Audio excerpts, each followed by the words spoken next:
गीत संहिता अध्याय 84।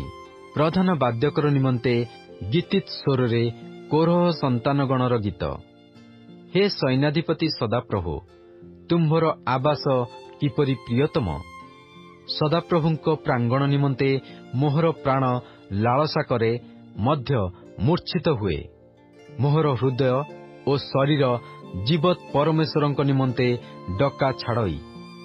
हाँ, घर चटिया आपणा पाई एक गृह ओ खंजन पक्षी छुआ रखिवा निमंते आपणा पाई एक बसा पाइअछि।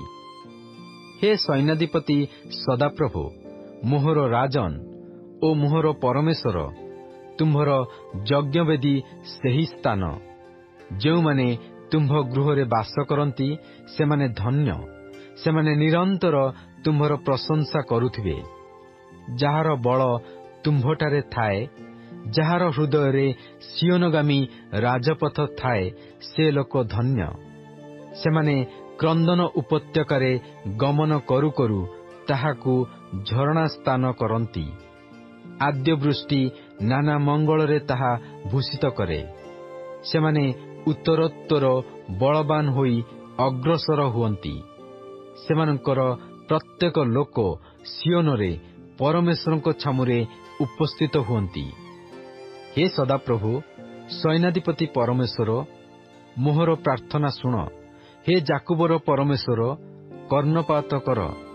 हे आम्भमानंक ढाल स्वरूप परमेश्वर, दृष्टिपात कर ओ आपणा अभिषिक्तंक मुखकू अनाओ। कारण सहस्र दिन अपेक्षा तुम्भ प्रांगण रे एक दिन भल।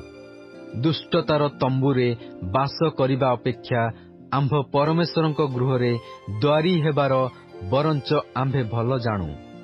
कारण सदाप्रभु परमेश्वर सूर्य ओ ढाल अटंती। सदाप्रभु अनुग्रह ओ गौरव देवे। से सरलाचारी मानंक ठारू कौनसी मंगल विषय अटकाइबे नहीं।